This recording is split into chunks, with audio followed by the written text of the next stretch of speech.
So hey guys, welcome back to our channel. इस week में आने वाले बहुत सारे आईपीओज एंड आईपीओ की लग रही है छड़ी। उनमें से एक बहुत इंपॉर्टेंट आईपीओ राशि का आईपीओ आने वाला है, राशि पेरिफेरल्स लिमिटेड। उसका हम रिव्यू आपको इस वीडियो में देने वाले हैं। सारी डिटेल्स को कवर करेंगे, बेसिक डिटेल से लेके हम ग्रे मार्केट प्रीमियम तक लेके जाएंगे, valuations, financials, everything will be covered in this video. Stay tuned in this video till the very and and आपको समझ आएगा मेरा स्टांस क्या है एंड आप इसमें अगर अप्लाई करेंगे तो क्या सोच के अप्लाई करेंगे। So let's dive into this video, जहां पे आपको समझाने वाले हैं सबसे पहला इस वीक का आईपीओ जो है आरपी टेक आईपीओ, उसका रिव्यू। सबसे पहले कुछ बेसिक डिटेल्स के बारे में बात कर लेते हैं। कंपनी इनकॉर्पोरेट हुई थी 1989 में एंड कंपनी बेसिकली डिस्ट्रीब्यूटर है global technological brands in India में। क्या मतलब, जो ग्लोबल ब्रांड्स होते हैं इंडिया में, हेल्प करती है इंडिया में उनकी टेक्नोलॉजिकल प्रोडक्ट्स को डिस्ट्रीब्यूट करने में। अब ये सर्विसेज क्या क्या प्रोवाइड करती है? प्री सेल सर्विसेज है, टेक्नोलॉजिकल सपोर्ट प्रोवाइड करती है, मार्केटिंग एक्टिविटीज कंडक्ट करती है उन ब्रांड्स के लिए, क्रेडिट सॉल्यूशन प्रोवाइड करती है उनको, warranty management services and all these stuff comes under this brand. जो प्रोडक्ट्स हैं इनके वो आईसीटी हैं। अगर आपको आईसीटी नहीं पता तो हमको बताने वाले, इंफॉर्मेशन कम्युनिकेशन एंड टेक्नोलॉजी, इन तीन मेजर सेगमेंट्स में कंपनी के प्रोडक्ट्स हैं। थोड़ा सा डिटेल्स के बारे में बात कर लेते हैं। कंपनी 52 ग्लोबल टेक्नोलॉजिकल ब्रांड्स को सर्विस दे रही है, मतलब 52 डिफरेंट ग्लोबल टेक्नोलॉजिकल ब्रांड्स जो हैं उनके लिए यही एक कंपनी बहुत अच्छे से उनको सर्विस प्रोवाइड कर रही है। एंड अगर इंडिया की बात करें तो पैन इंडिया इनका डिस्ट्रीब्यूशन नेटवर्क बन चुका है, जो कि मोर देन 50 ब्रांचेस में इन्होंने एग्जीक्यूट किया हुआ है। मतलब वो 50 ब्रांचेस पैन इंडिया नेटवर्क को कवर कर रही हैं एंड 63 वेयर हाउसेज हैं, जिसकी वजह से इनका जो नेटवर्क है वो बहुत वाइड हो जाता है। इस पूरे सेगमेंट में ये काफी वाइड नेटवर्क फैला के अपना बैठे हैं, जो इनका मेजर एडवांटेज हो जाता है। अब हम बात कर लेते हैं major important dates and lot size के बारे में। इंपॉर्टेंट डेट्स क्या होने वाली है? आज आईपीओ ओपन होने वाला है 7 to 9 फरवरी को। अलॉटमेंट अगर आपको मिलती है तो 12 फेब तक मिल जाएगी। रिफंड इनिशिएट हो जाएगा 13 फेब को, की लिस्टिंग है 14 फरवरी को। तो हो सकता है ये एक प्यार का संकेत हो कि आईपीओ आपके लिए बहुत खुशियां, बहुत प्यार लाने वाला है। लॉट साइज की अगर हम बात करें तो रिटेल कैटेगरी में एक बास्केट 48 शेयर्स का होने वाला है, जो कि 14,928 का आपको पड़ेगा। अगर एचएनआई स्मॉल कैटेगरी में आप अप्लाई करने का सोच रहे हैं तो उसमें 14 लॉट्स यानी 672 शेयर्स आपके लिए उसमें हो जाएंगे, जो कि 1,94,064। एंड अगर एचएनआई बिग कैटेगरी की बात करें तो 67 लॉट्स हो जाएंगे, 3216 शेयर्स, जिसमें आपको 10,176 रुपीज का एक बास्केट पड़ेगा। आई होप आपको डेट्स एंड लॉट्स के बारे में समझ आ गया होगा। अब हम बात करने वाले हैं size of the issue and price of the issue के बारे में। सबसे पहले अगर हम साइज की बात करें तो 600 करोड़ का आईपीओ है, जो कि बहुत बड़ा नहीं है, बहुत छोटा भी नहीं है। ओके, हमें इशू साइज दिख रहा है। तो और मोस्ट इंपॉर्टेंट इसमें जो बात है, ये जो इशू है ये ऑल फ्रेश इशू है। क्या मतलब, जो एग्जिस्टिंग प्रमोटर्स हैं वो अपना स्टेक नहीं बेच रहे, वो डाइल्यूट तो कर रहे हैं बट अपना नया स्टेक लेके आ रहे हैं, नए स्टेक्स अपने लाके मार्केट में फ्लोट कर रहे हैं, अपना पुराना स्टेक बेच के बाहर एग्जिट नहीं कर रहे। So this is a very very excellent positive point for this company की all 600 crore is all fresh issue.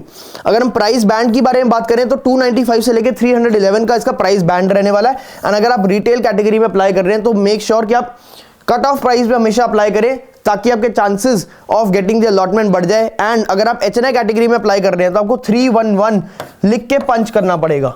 अगर हम कोटा के बारे में बात कर लें, कितना परसेंटेज किसको मिला, तो क्यूआईबी को 50% मिला है। रिटेल के लिए वॉपिंग 35% है इसमें, जो कि बहुत ही बड़ा साइज हो जाता है रिटेल कैटेगरी के लिए। एंड बाकी तीनों आईपीओस भी जो इस वीक में आने वाले हैं उसके लिए हम आपके लिए वीडियोस लेके आने वाले हैं, उन सब में कोटा जो परसेंटेज है वो एक्जैक्टली सेम है। QIB is 50%, retail is 35% and HNI का बहुत ही स्मॉल पोर्शन रहने वाला है विच इज 15%। इसलिए हमें देखने को मिल सकता है कि एचएनआई में बहुत ज्यादा ओवर सब्सक्रिप्शन मिल जाए। चांसेस है कि आपको रिटेल कैटेगरी में इस आईपीओ को मिलने के चांसेस जो है वो ज्यादा है। थोड़ी सी फाइनेंशियल्स के बारे में बात कर लेते हैं। फाइनेंशियल से आपको समझ आएगा कि कंपनी का बैकग्राउंड क्या है एंड कितनी स्ट्रांग है कंपनी। रेवेन्यू के बारे में बात करें तो 5930 करोड़ का इनका रेवेन्यू था 2021 में। 2022 में जंप होके ऑलमोस्ट 57% की ग्रोथ हमें दिख रही है विद इन अ ईयर। मतलब 2021 से 2022 के रेवेन्यू में टॉप लाइन में 57% growth, which is very very good. But अगर हम 2022 से 2023 देखें तो रेवेन्यू की जो ग्रोथ है वो बहुत ज्यादा नहीं है, ऑलमोस्ट फ्लैट है। बट द थिंग इज कि ये कंपनी बहुत अच्छे से ग्रो कर रही है। तो हो सकता है 1-2 साल बीच में ऐसे आए जब कंपनी को बहुत ज्यादा हिट मिले, बट इस हिट में भी अगर कंपनी सर्वाइव कर पा रही है, अपना रेवेन्यू नहीं गिरा रही, तो it is a good thing. अगर हम एसेट्स को देखें तो एसेट इज 1594 करोड़ इन 2021। 2022 में बढ़ते बढ़ते 2669 हो गए थे, which is more than 60% growth. This is also very good. Asset की ग्रोथ अगर हम देखें एक साल में 60% है। ऑल्दो 2023 थोड़ा सा प्रॉब्लमेटिक ईयर था इनके लिए, इसलिए एसेट्स बहुत ज्यादा ग्रो नहीं हुए, बट स्टिल ग्रो हुए हैं। अगर हम प्रॉफिट आफ्टर टैक्स देखें तो 136 करोड़ का प्रॉफिट था, 2022 में 182 करोड़ का प्रॉफिट हो गया, which is a growth more than 33%। But problem आती है कि 2023 में जब रेवेन्यू ग्रो हुआ, ऑल्दो फ्लैट ग्रो हुआ, बट जो हमारे प्रॉफिट आफ्टर टैक्स था वो नेगेटिव हो गया। So this is a sign of caution. But company का अगर आप ट्रैक रिकॉर्ड देखेंगे, अगर आप कंपनी के पुराने फाइनेंशियल्स के बारे में देखेंगे एंड कंपनी की ग्रोथ देखेंगे, तो आपको समझ आएगा कि यहां से कंपनी हो सकता है रिकवर कर जाए, and this is just an opinion. So I think कि यहां से कंपनी एक अच्छी रिकवरी दे सकती है, एक अच्छी ग्रोथ दे सकती है। दैट इज वाई इनका जो ट्रैक रिकॉर्ड है, जो पिछले सालों का रिकॉर्ड है, वो देखना भी बहुत इंपॉर्टेंट है। अगर हम वैल्यूएशन मैट्रिक्स के बारे में बात करें, सो डेट टू इक्विटी इनका 1.53 है, जो अब इस समय सबसे बड़ा खतरा बना हुआ है, क्योंकि डेट टू इक्विटी 1.53 थोड़ा सा ज्यादा है। स्पेशली टेक्नोलॉजिकल आईसीटी कंपनीज में debt to equity generally low होता है, बट इस कंपनी में debt to equity at the time of IPO only is very very huge. हमें ये देखने को मिल सकता है कि कंपनी थोड़े से डिस्ट्रेस में चल रही है, एंड इसी की वजह से हो सकता है कंपनी आईपीओ ला रही है ताकि अपने पैसे बोरिंग को रीपेमेंट कर दे। एंड आगे हम ऑब्जेक्टिव ऑफ द इशू के बारे में पढ़ेंगे भी इसके बारे में। बट अगर हम रिटर्न ऑन इक्विटी देखें तो 19.33% है, विच is very very good.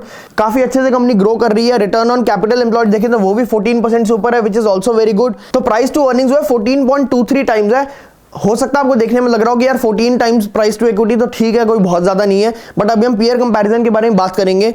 So Redington India जो इसका ओनली कंपैरिजन हम कह सकते हैं, वो भी एकदम डायरेक्ट कंपैरिजन नहीं है, but yes the nearest comparison जो है रेडिंगटन इंडिया, उसका 9.92 है।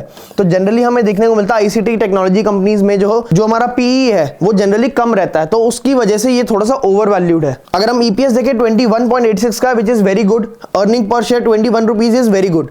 अगर हम होल्डिंग्स देखें, प्रोमोटर की होल्डिंग्स जो है pre IPO is 89% and post IPO is 63.41%, which is okay, कोई दिक्कत नहीं as of it right now, क्योंकि 50-60% से ज्यादा post IPO earnings is very good.